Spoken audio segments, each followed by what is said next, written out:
Hop, hammaga assalomu alaykum. Sizlar bilan 21 Invest. Bugun kanalga ikkinchi videoni olamiz.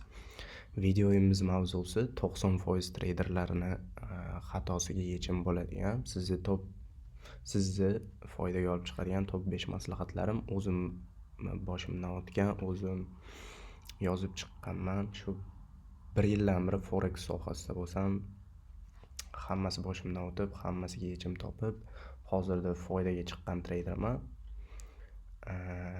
Funded shotlarim bor, o'tganman. Endi sizlarga hozir top 5 maslahatlarimni qisqa aytib chiqaman. Bularga amal qiladigan bo'lsangiz, siz yaqin 3 oy ichida foydaga chiqishingiz mumkin bo'ladi. Hop, qani ketdik bo'lmasam. Birinchi maslahatim risk kattalashtirish. To'g'ri, ko'pchilik treyderlar yo ustozlar mentorshiplarda aytishadi, riskingizni kamaytiring, shunda siz foydaga chiqasiz deb. Yo'q. Riskingizni kamaytiradigan bo'lsangiz, siz zararingizga e'tibor qilmaydigan bo'lib qolasiz va zararni siz seriozno qabul qilmaysiz. Siz qachonki riskingizni kattalashtirib ishlaydigan bo'lsangiz, siz har bitta zararni slishkam seriozno qabul qilasiz, uni ustida ishlaysiz, undan nimadir foyda olasiz. Masalan, deylik $25 zarar qiladigan bo'lsangiz, siz uni 5 ga bo'lib tashlab $5 zarar qilaman deb turib ishlaydigan bo'lsangiz, u zararingiz sizga hech qanaqa emotsional bosim ham bermaydi, sizga hech qanaqa foydasi ham bo'lmaydi. Siz $5 xolos-ku deysizda, keyin bu uzoq vaqt davomida sizni win rateingizga, psixologiyangizga qattiq ta'sir ko'rsatadi.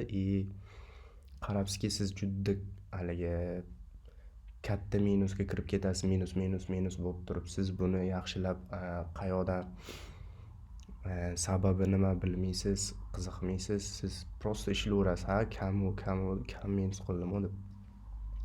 Riskingizni kattalashtirish sizni kattaroq javobgarlikka qo'yadi. Masalan, deylik, siz $5 emas, $50 risk qiladigan bo'lsangiz, siz $50 уже javobgarligi boshqacha bo'lishini o'zi tushunib turib, juda katta ehtiyotkorlik bilan ishlashni boshlaysiz. Xo'p, demak, ikkinchisi, tradingdan uzoqroqda hayot quring. Bu bilan nima demoqchiman? Sizda hayot bitdi. Hayotingizni yaxshi ko'rishingiz kerak. Hayotingiz sizda bitta dona. Tradingdan uzoqroqda hayot qurishingiz. Trading bu haligi sizni prioritetingiz emas, sizni prosta kasbingiz bu. Siz bundan pul topasiz. Oddiy odamlar singari undan tashqarida ham hayotingiz bor. Siz har kuni ertalab bozorga qarashim kerak, trade qilishim kerak deb turib bosim bilan uyg'onishingiz kerak emas. Yo'q. Trading ham hamma narsaga o'xshab hayotingizni bir qismi bo'lishi kerak xolos. Men bu yerda yozganimdagi hayotdagi planingiz faqat trading bo'lsa, bu miyani juda katta nagruzkaga qo'yadi. Masalan, deylik, siz sog'lom paytingizda sizda problemalaringiz mingta, millionta bo'ladi. Sizda sog'lig'ingizda qanaqadir muammo bo'ladigan bo'lsa, sizda problema bir dona bo'ladi. Sog'lig'ingizga e'tibor bering, tanani rivojlantiring, miyani rivojlantiring. Undan tashqari, hop, 3-qoidamiz. Qattiq qoidalarni qo'ying va o'zingizga xiyonat qilmang. Qattiq qoidalar deganda nima? Masalan, bir kunda faqat bitta trade qilaman. Menda doim disiplina bo'ladi.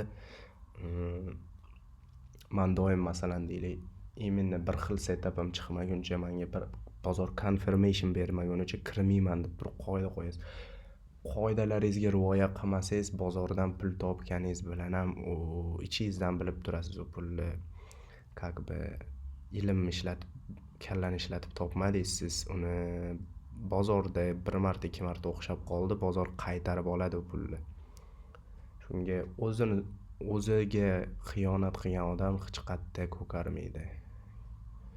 Keyingi qoidamiz juda ko'p backtest, bu sizga zarar. To'g'ri, trading endi boshlayotganingizda, investitsiya sohasiga endi kirib kelayotganingizda sizga juda ko'p backtest qilish kerak, praktika qilish kerak deyishadi. To'g'ri, u payt kuniga 2 soat, 3 soatlab ekran oldida o'tirishingiz kerak bo'ladi.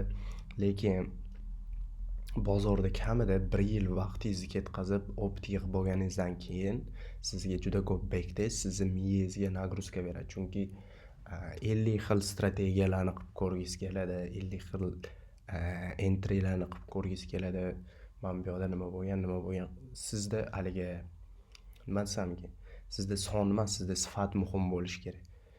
Siz 50 ta backtest qilib hech qanaqa foyda olmasligingiz mumkin, lekin bir kunda 2 ta dona backtest qilib 50 tadan ko'ra ko'proq foyda olishingiz mumkin. Aytganimdek, tradingga boshida kirib kelganingizda o'zingizga mos strategiya qidirasiz. Uning uchun kuniga 2 soatlab vaqtingiz ketadi. Risk menejmentingiz ustida ishlaysiz. Unga ham kuniga 2 soatlab vaqt ketadi. Keyin как бы 1 yilcha, 2 yilcha opit yig'ganingizdan keyin siz o'zingiz entry modelingizni kutasiz. Kuniga maksimum 5 ta dona backtest qilasiz. Backtestni ham qanaqa qilasiz? Juda iloji boricha maksimum foyda olishga harakat qilib 5 ta dona backtest qiling.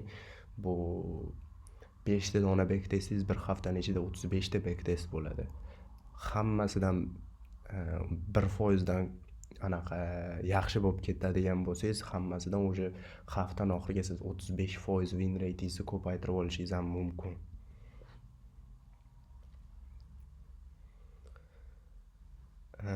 Keyingisi, siz hammasini bilasiz, miyangiz ikkilanishiga yo'l qo'ymang. Masalan, deylik, odamda ba'zida bo'ladi bunaqa holat, depressiyaga tushib qolish, tradingda hech nimani bilmaymanmi, bozorni kontrol qila olmayman. Конечно, bozorni kontrol qila olmaysiz. Siz kontrol qila oladigan yagona narsa bu o'zingiz harakatlaringiz.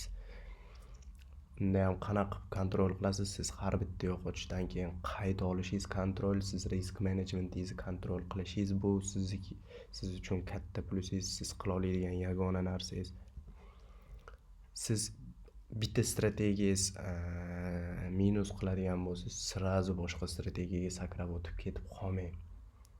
Uni o'rganing birinchi, nimaga minus qildingiz, nimaga pul yo'qotdingiz o'tdi, nimaga aynan shu narsa siz bilan sodir bo'ldi. Keyin oxirgi maslahatim bu kasbga sodiq qoling. Nimaga bunaqa deyapman? Bu kasbga sodiq qoling deganim, zo'r trader bu katta daromadli qilganda bu kasbni yaxshi ko'raman deyishmas. Doimiy qilganda qaytishda o'zi kuch topa olish. Qiyinlashishni boshlasa qochib ketaversangiz, hech qaysi kasbda zo'r bo'lib keta olmaysiz. Birinchi o'rinda disiplina. Motivatsiya siz pul topishni boshlaganingizdan keyin bo'ladi. Voy, bu kasb zo'r, bu kasb ham eng yaxshi kasb. Disiplina bo'lsa sizni minuslardan olib chiqib ketadigan, zararlardan, depressiyadan olib chiqib ketadigan narsa hisoblanadi. Shunga bu kasbga sodiq qolishingiz kerak. Masalan, deylik, siz universitetda o'qiyotgan bo'lsangiz, birinchi kursni bitiriboq men normal pul topmayapman, bunaqa demaysiz. Ko'zingiz bilan ko'chaga chiqib turib qaraydigan bo'lsangiz ham 4 yil o'qib turib, lekin o'zini kasbi bilan emas, boshqa kasb bilan ishini, hayotini, karyerasini davom ettirayotganlar ham bor. Ular ham sabr qilib, boshqa ishlarni qilib yurishibdi. Siz ham shunga bitta joyda qotib, yaxshi trader bo'lishga orzu qilsangiz, havas qilsangiz, inshaalloh bo'lib ketasiz. E'tiboringiz uchun katta rahmat.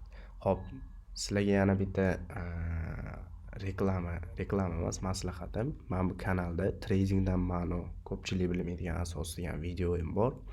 Kirib ko'rib, fikringizni yozib qoldirishingiz mumkin. Bu yoqda Instagram sahifamiz ham bor. Instagram sahifamizga ham obuna bo'lib qo'ying. Telegramda sizlarga bitta yangi post yozib qo'yganman o'zim haqimda. Uni ham kirib ko'rishingiz mumkin. Hammaga rahmat. Fikringizni kommentariyada kutaman. Obuna bo'lib, like bosib qo'yish esingizdan chiqmasin.